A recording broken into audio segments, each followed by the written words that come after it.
नमस्कार दोस्तों, exam station channel में आपका स्वागत है। सफलता का मंत्र सीरीज गेट ए जॉब में आपका स्वागत है। और ये तीसरा चैप्टर है। चैप्टर का नाम है कीप साइलेंट। और इस थ्योरी का जो है काफ़ी महत्व है।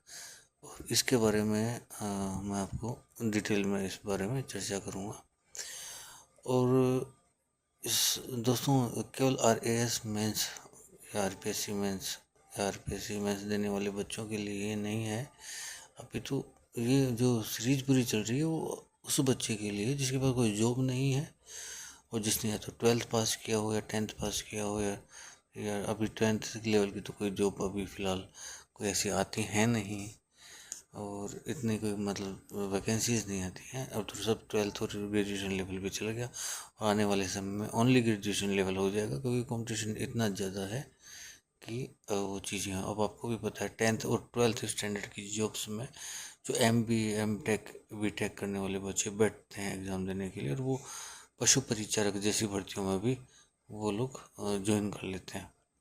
ये है, ऐसे कई रीजन्स हैं कि एक पूरे इंडिया में ही है ये हवा है सरकारी नौकरी की। आज से नहीं है ये बहुत काफ़ी समय पहले से है।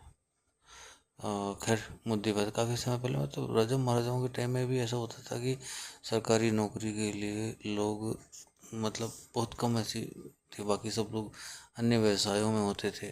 कुछ बुद्धिजीवी लोगों को ही उसमें रखा जाता, या तो सेना में रखा जाता था कोई बलशाली लोगों को, या फिर बुद्धिजीवी लोगों को दरबार में पद दे दिया जाता था। तो अभी हम बात करेंगे, मुद्दे पे आते हैं सफलता के मंत्र सीरीज के आज तीसरे अध्याय कीप साइलेंट। सीधी सी बात है, समझ में आ रहा होगा कि चुप रहो। चलिए इस बारे में बात करते हैं। आज मैं थोड़ा फिलोसॉफिकली बात करूँगा कि देखिए बात ऐसी है कि एक मानव मस्तिष्क है, वो औसतन जो व्यक्ति होता है, साधारण व्यक्ति, जो एवरेज आप बोल सकते हो पर्सनैलिटी, वो अपने पूरे जीवन काल में 3.5 से 4% ही मस्तिष्क स्टोरेज, अपनी मस्तिष्क क्षमता, भंडारण क्षमता और उसका उपयोग वो करता है, जिसमें तमाम नेगेटिव पॉजिटिव अपने घर परिवार समाज और प्रोफेशन, अपने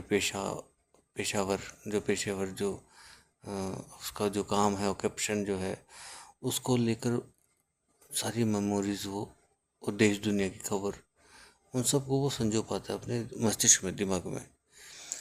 तो और जो बुद्धिजीवी है वो करीब ज़्यादा से ज़्यादा 5%। और ये हम कह सकते हैं, बोल सकते हैं, और ऐसे कहा जाता है, फिलोसॉफी के हिसाब से बता रहा हूँ, कई सुपर कंप्यूटर जितनी मेमोरी हमारे छोटे से मस्तिष्क में होती है। आप इसे कह सकते हो कि नैनो टेक्नोलॉजी से बना है शायद हमारा मस्तिष्क। कुछ नहीं है कि केवल एक मांस का, एक टिश्यूज़ का जो ढांचा है, न्यूरॉन सेल से बना एक ढांचा है। तो जो भी है, मैं सिर्फ इतना कहना चाहता हूँ कि कई बार क्या होता है, कई चीज़ें हमें हमारी लॉन्ग टर्म मेमोरी में रहती हैं, कई चीज़ें नहीं रहती हैं, नहीं रह पाती, नहीं जा पाती। बार बार अभ्यास से वो चीज़ें चली जाती है लॉन्ग टर्म मेमोरी में।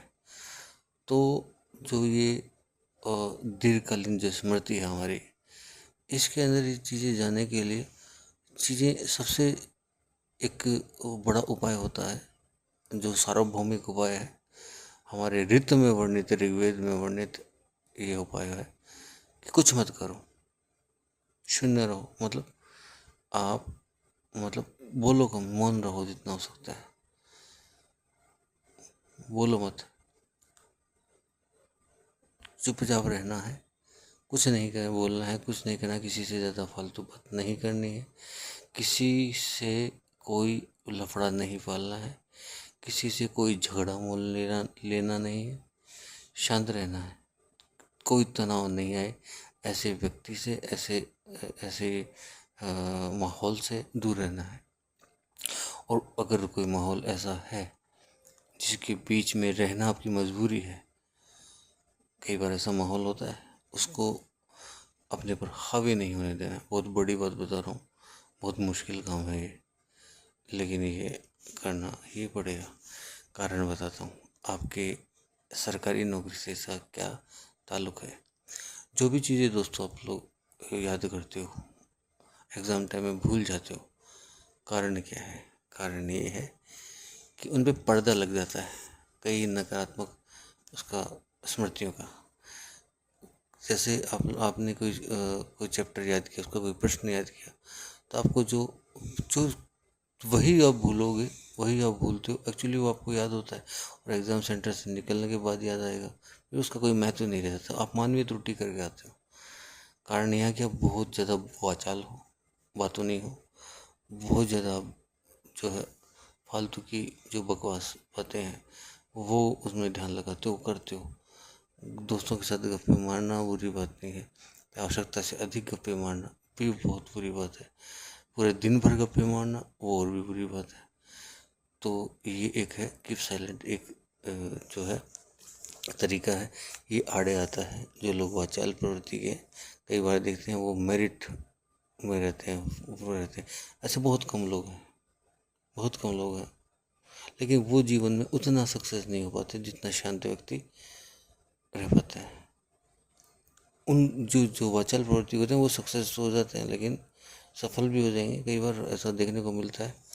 लेकिन वो क्योंकि वो डिबेट करते हैं, सब चीज़ें सही है, लेकिन फिर भी वो संतुष्ट नहीं रह पाते। सेटिस्फेक्शन उनको कहीं किसी जॉब में, परिवार में, अपने पर्सनल और प्रोफेशनल लाइफ में उनको नहीं मिल पाता है। और वो बहुत अपवाद किस्म के लोग होते हैं। जो एवरेज व्यक्ति है, जिसको जो चाहता है कि मैं महान बनूं, अब महान बनने का एक सिंपल सा जरिया है सरस्वती। सरस्वती मतलब हमारी पुस्तकें, मतलब हमारा ज्ञान, मतलब हमारी तैयारी, वही हमें महान बना सकती है। किस तरह से? कि हमें किसी अच्छे उच्च पद पे आसीन करके, जहाँ पे हमें सम्मान मिले, हमारी बात सुनी जाए लोगों द्वारा, और हमारे बात की जो है एक बात को लोग माने, है ना, हमसे हमारे पास बैठने की इच्छा जाहिर करें, इच्छा रखें। तो ये चीज़ कैसे हो पाएगी? जब हम लोग चुप रहना, तो जो बातों नहीं है, वाचाल प्रवृत्ति के व्यक्ति है, वो व्यक्ति क्या करेगा, उसको थोड़ी कठिनाई आएगी यदि आप ऐसा करते हैं। और दूसरी बात, भाषा का इस्तेमाल, जितना बोले कम बोले, पहले बात तो, और जितना भी बोले शुद्ध हिंदी भाषा का प्रयोग करने की कोशिश करें। इसके कई कारण है। इसके कई कारण ये है, एक तो आप हिंदी ग्रामर की आप अच्छे से हिंदी ग्रामर को अच्छा तैयार करें। जितने भी विलोम शब्द हैं, चाहे रटना पड़े, उनका यूज़ भी करना, उनको ना उपयोग करना चालू करें अपने दैनिक जीवन में। कई बार ये होता है, ऐसा नहीं है कह रहा कि राजस्थान में रहने वाले लोग जो राजस्थानी बोलते हैं, तरह तरह की बहुत भाषाएं हैं हमारे राजस्थान में, बहुत प्रकार की बोलियां हैं। अगर वो ये सब चीज़ें हैं, वो गलत बात नहीं है, बुरी बात नहीं है। किंतु क्या है, यदि आप तैयारी कर रहे हैं, उन बीच में ये छोटी छोटी चीज़ें यहाँ पे काम आती है। आप किसी से कुछ फालतू बातें करें, वो चीज़ें आपको कहीं ना कहीं आपको मानवीय त्रुटि करवा देती है। इसका इसका साइंटिफिक लॉजिक है, इसका साइकोलॉजिकल लॉजिक है, इसका फिलोसॉफी में भी इसको अच्छे से समझाया गया है। फिलोसॉफी की बात मैं नहीं कहता कि आप फिलोसॉफी को मानिए, आप साइकोलॉजी को तो मानिए। साइकोलॉजी में ये है कि जितना आप चुप रहते हैं, उतना ही मस्तिष्क आपकी अच्छी अच्छी और काम की स्मृतियों को जो है जागरूक रखता है, उन्हें चेतना में रखता है। अन्यथा क्या होता है कि जो बुरी स्मृति हैं वो उन पे हावी हो जाती है, और फिर आप क्या करते हो। जैसे मैं एक एग्जांपल देता हूँ आपको। जैसे कि आप तैयारी कर रहे हैं, जैसे आपने कोई भी तैयारी की, और जैसे RS में प्री आपका क्लियर हो गया, तो प्री क्लियर होते ही आप क्या करने लग गए, आप एसडीएम के सपने देखने लगे और दिन रात आप एसडीएम की कुर्सी पे बैठे हो। हाँ, और लोग आ रहे हैं, सपने देख रहे हो आप वो। लेकिन उन सपनों को आप फिर जाहिर कर रहे हो लोगों से। वो एटीट्यूड भी आपको लोगों के सामने आ रहा है, आप बात कर रहे हो लोगों से, बहस कर रहे हो, वो चीज़ गलत हो जाती है। वो चीज़ गलत हो जाती है।